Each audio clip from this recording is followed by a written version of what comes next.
Bonjour à tous, c'est Claire, bienvenue dans cette vidéo. Je vais vous présenter le Normand, qui est un Lenormand de Ciro Marchetti, qui est le Gilded Reverie, que vous avez déjà vu sur ma chaîne, mais là c'est l'édition étendue, c'est-à-dire avec plus de cartes.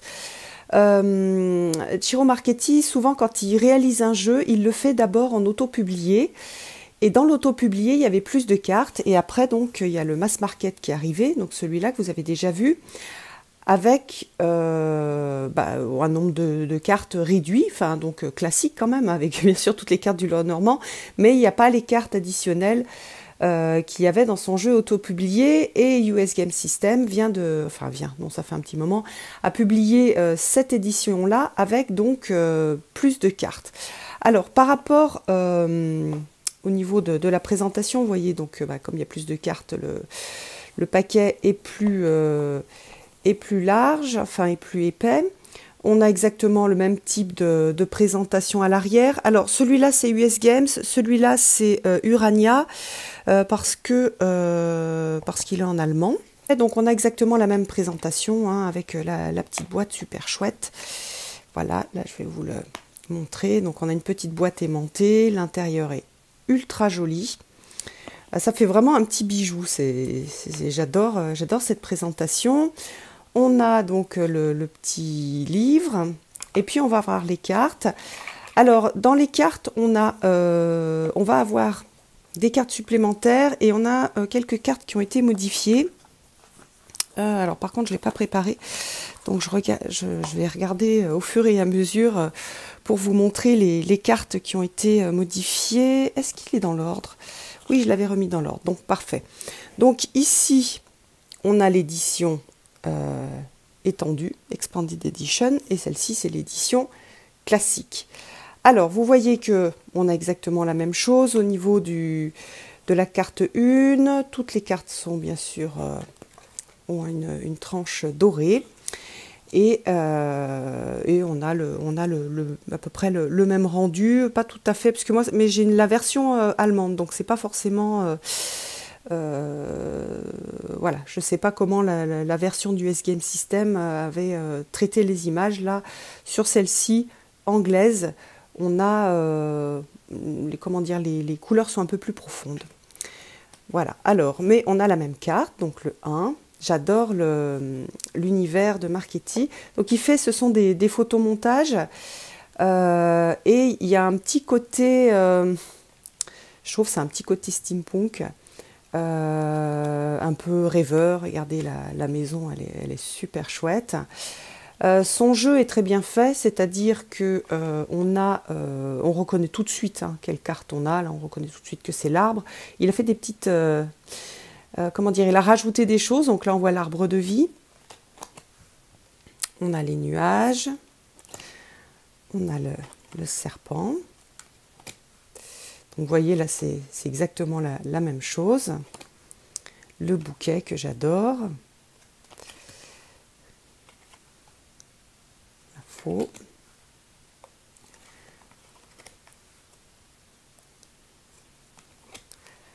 Les oiseaux. Une superbe carte. Hop. Donc là, on a l'enfant, le renard. Parfois, en fait, c'est le mot en anglais qui me vient parce que j'ai beaucoup étudié avec des livres en anglais. Donc, plein de choses que j'ai plus retenues en anglais qu'en français. Voilà. Alors, 17... Le 18,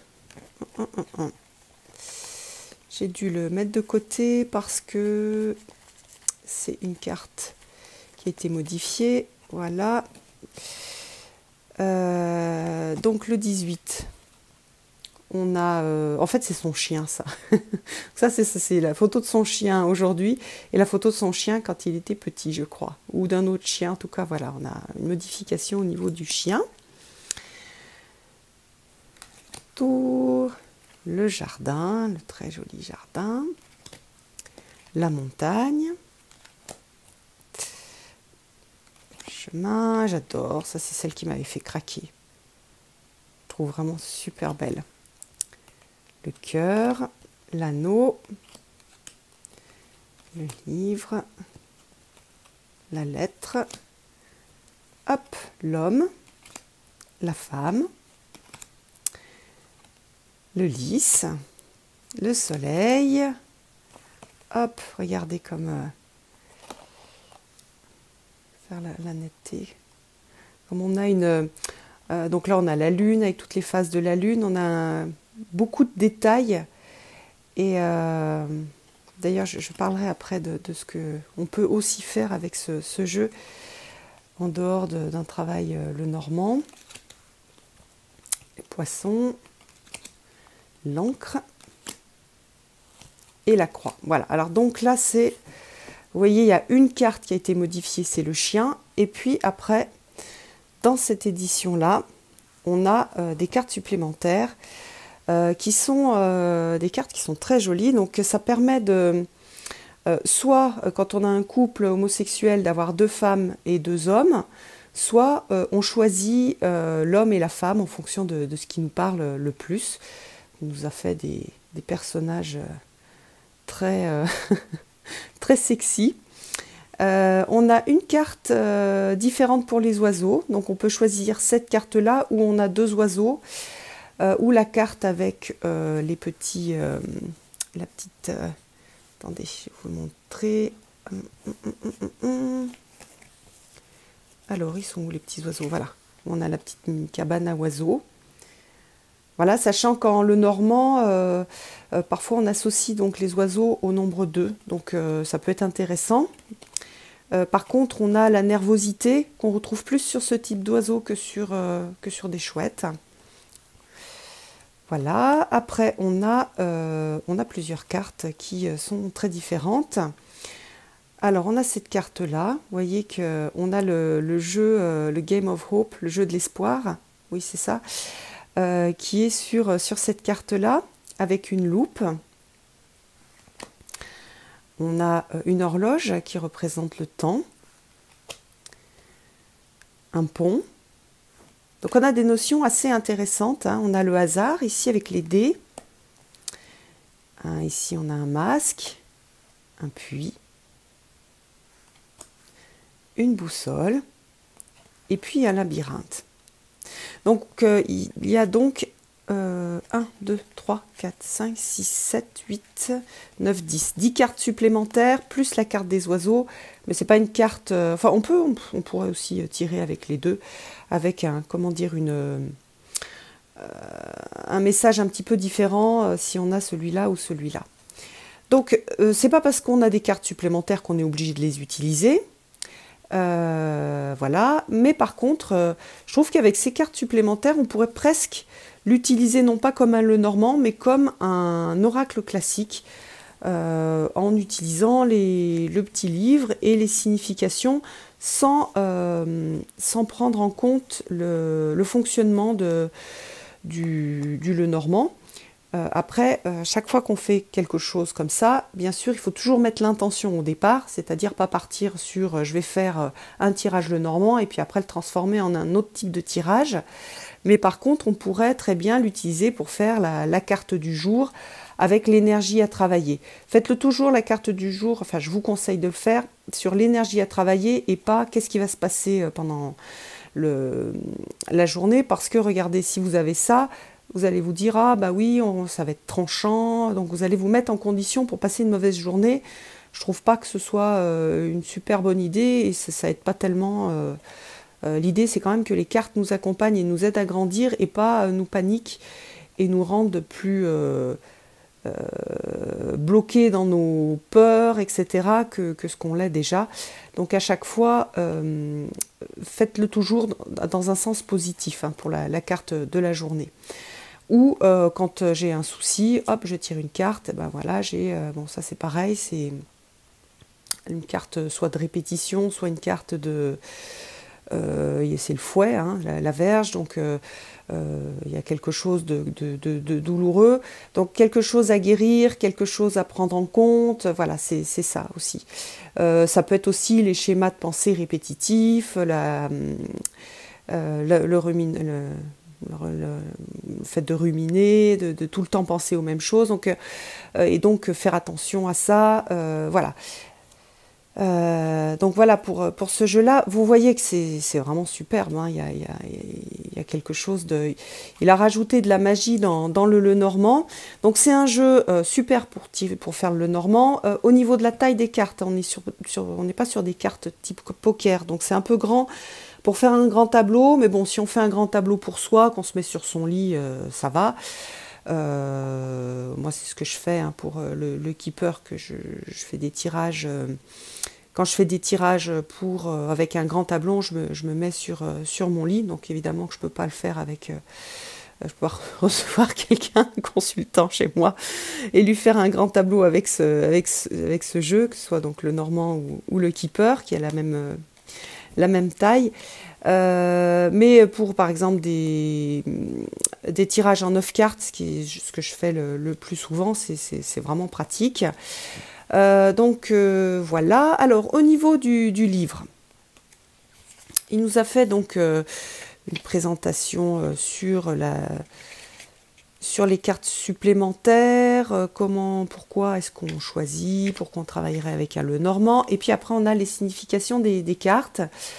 Avec sa petite réflexion sur la carte, et puis des significations. Alors on n'a pas des mots-clés, on a juste un texte qui explique la signification de la carte. Donc c'est en anglais. Je crois que la petite version, elle était sortie en français, mais elle n'est plus disponible. Voilà, donc on a les mêmes choses que sur la petite version. Et puis après, pour ces versions, pour les cartes supplémentaires, on a son petit texte. En fait, c'est le temps qui parle.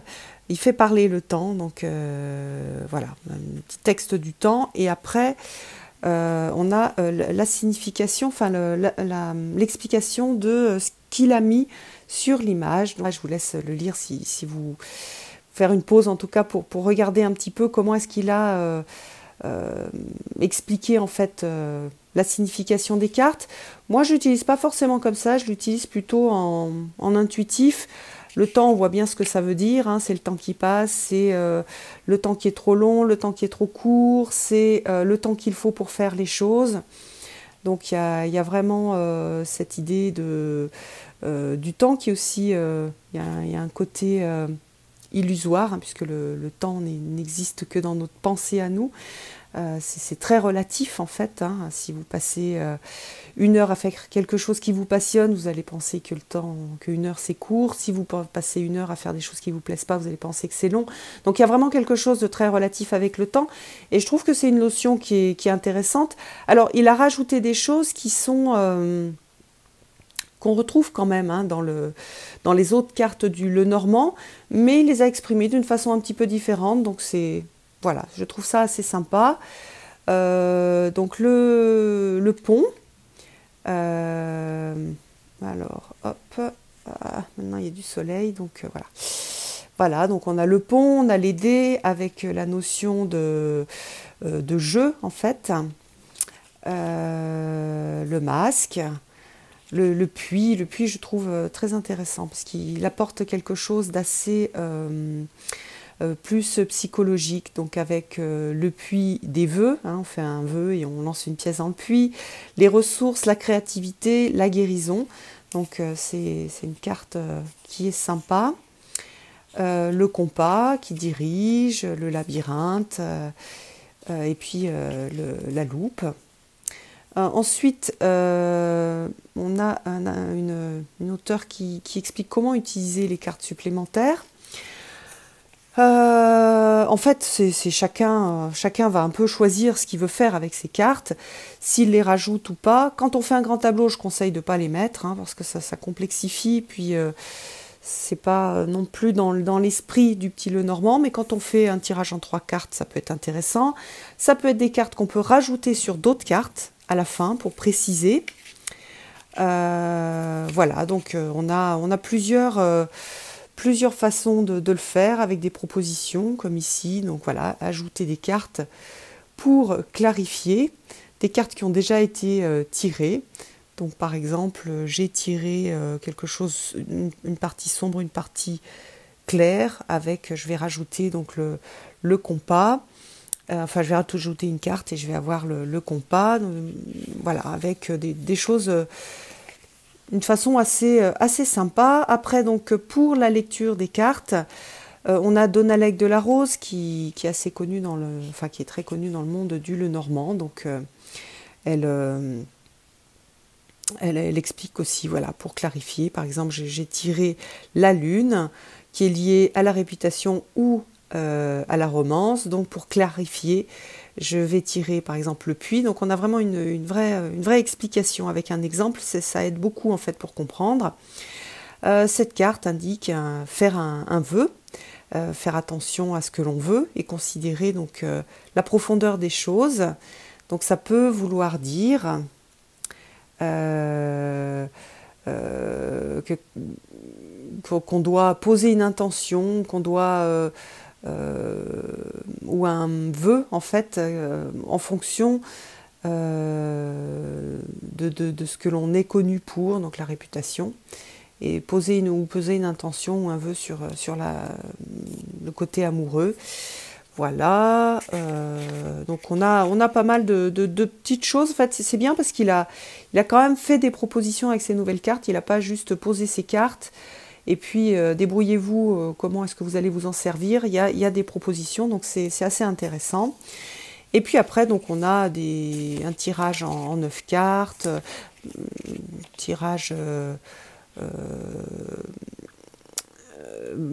pour la journée, chocolate bar spread. Donc on a plusieurs, en fait, on a plusieurs auteurs qui ont proposé des tirages différents qui sont vachement sympas.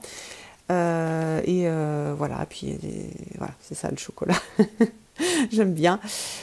Puis c'est des auteurs qui sont intéressants. Hein. Rana George, j'aime beaucoup son livre. Hein. J'ai son livre sur le Lenormand. Donnaleck de la Rose, j'ai regardé pas mal de ses vidéos. Tally Goodwin, j'ai aussi un de ses bouquins sur le Lenormand. Donc c'est pas des inconnus qui ont réalisé le petit livre. C'est des gens connus et qui pratiquent le Lenormand. Donc en conclusion, c'est vraiment un jeu qui est magnifique. J'aime beaucoup les cartes qui ont été rajoutées. Je trouve qu'elles sont très belles, elles sont parlantes. Je les utilise plus comme des cartes de complément que pour faire du Lenormand classique. Et puis, je pense que ce Lenormand-là, puisqu'il est énormément détaillé, il y a beaucoup de détails, et on n'est pas que sur... le concept, on peut l'utiliser comme un oracle classique. Par exemple, voilà, alors je vais le mélanger maintenant que je vous l'ai montré. Donc je peux le brasser. D'ailleurs, la qualité des cartes est très bonne. Hein. Les cartes sont très jolies. Il y a le même dos que dans la première édition. Hop. Donc par exemple, je peux dire, voilà, l'énergie que j'ai à travailler pendant cette journée, c'est une énergie masculine. C'est voilà, le lien avec le masculin, peut-être le masculin en moi, peut-être la relation que je peux avoir avec mon compagnon, qui d'ailleurs ressemble un petit peu à cette carte-là. Donc on a cette possibilité de le faire parce que il a mis, contrairement au Lenormand classique, pas mal d'émotionnel dans ses cartes. Donc ça peut aussi être des cartes qu'on peut utiliser telles quelles. Si on aime les illustrations, qu'on ne connaît pas bien le Lenormand, qu'on veut commencer, mais quand on commence, c'est difficile un petit peu de connaître les cartes, donc ça permet un peu de connaître les cartes. Et puis aussi, ça permet de l'utiliser d'une façon différente. Donc là, on a le serpent. Le serpent, ça peut être beaucoup de choses. Traditionnellement, c'était plus lié à la trahison. On peut aussi le voir en tant que guérison. Moi, j'aime bien le voir comme une carte de guérison. Donc, on a vraiment cette idée de guérison qui est moins exprimée dans celle-ci, puisqu'on a les pommes, ça fait très jardin d'Éden. Voilà, donc on peut, à partir de la carte aussi, laisser parler son intuition. Voilà, qu'est-ce qu'on peut regarder? Si on regarde cette carte-là, voilà, bah, ça c'est le chemin, le choix, peut-être des choix à faire importants. Il y a des moments où il faut se décider, on ne peut pas laisser toutes les portes ouvertes, on ne peut pas rester en bas de l'escalier, il va falloir faire un choix. Donc on peut commencer à juste tirer cette carte-là pour la journée, se dire voilà, aujourd'hui je vais essayer de diriger ma vie en conscience et en faisant des choix et pas en subissant. Et puis après, quand on va commencer à apprendre le normand, on pourra faire un tirage en 3 cartes pour compléter. Voilà, donc c'est vraiment un jeu que j'adore, que je trouve magnifique.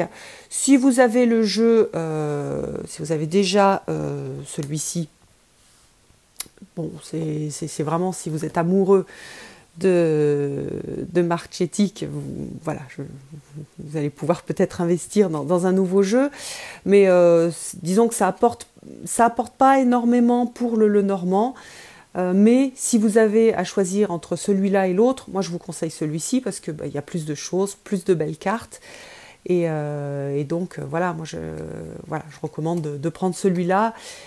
Sauf si vous voulez vraiment faire que du normand et que ça ne vous intéresse pas d'utiliser les cartes supplémentaires. Mais si vous avez envie d'avoir un jeu et que vous avez envie de tester sa polyvalence, ben ça peut être très sympa de regarder cette édition-là. Le normand, vous pouvez le prendre dans n'importe quelle langue. Après, vous achetez un livre en français sur le normand et vous allez pouvoir utiliser n'importe quel le normand. C'est pas comme les oracles traditionnels, les oracles qu'on peut voir d'Exergue ou de Vega, où chaque carte a une signification différente et où on a des cartes différentes. Là, le normand, il aura toujours les mêmes cartes avec les mêmes significations, quel que soit le jeu que vous allez prendre. Donc que vous preniez celui-là ou que vous preniez le normand, il y a eu une traduction par exemple celui de le normand enchanté de je crois que c'est Kathleen Matthews, que vous utilisiez ces cartes ou les cartes de Kathleen Matthews, vous aurez exactement la même lecture. Bien sûr si vous utilisez les 36 cartes, pas les cartes supplémentaires. Donc vous pouvez prendre ce jeu-là, par contre c'est sûr qu'il faudra investir si vous ne parlez pas anglais. Mais de toute façon, même si vous parlez anglais, c'est insuffisant, hein, le petit livre, pour vraiment faire, pour avancer dans le normand. Ça va pour commencer, mais pas pour aller plus loin. Donc il faudra investir dans un autre livre. Et puis vous pouvez aussi utiliser, il y a beaucoup de ressources sur Internet en français. Moi, j'avais fait des vidéos pour expliquer la signification des cartes. J'ai montré aussi des tirages. Il y a Gabriel aussi, de La Voix des Cartes, qui a fait des choses super intéressantes. Voilà, donc je ne me rappelle plus qui d'autre a fait des tutos. Donc il y a pas mal de tutos sur YouTube, vous pouvez en trouver en français. Donc si vraiment ce jeu il vous plaît, qui vous fait rêver, prenez-le, et travaillez avec les tutos. Par contre, le normand, c'est exactement comme le tarot, il faut travailler pour savoir l'utiliser. C'est pas un jeu qu'on prend et qui va être... qu'on va tout de suite pouvoir utiliser. On va pouvoir utiliser tout de suite des petits tirages, des petites choses, et petit à petit, on apprend, on est de plus en plus à l'aise, on comprend de mieux en mieux les cartes. À force de faire des petits tirages, on va voir toutes les subtilités qu'il y a dans les cartes. Donc voilà, c'est du travail, c'est pas on le sort de la boîte et on sait tout de suite faire du Lenormand. Il y a besoin de temps, d'énergie, mais c'est aussi passionnant en fait. C'est ça aussi qui est intéressant, c'est d'apprendre, c'est de se plonger dans ce monde, c'est d'aller contacter aussi cette période, cette façon de tirer les cartes. Voilà, donc j'espère que cette review vous aura plu, je vous embrasse tous et je vous donne rendez-vous pour une prochaine vidéo. À bientôt!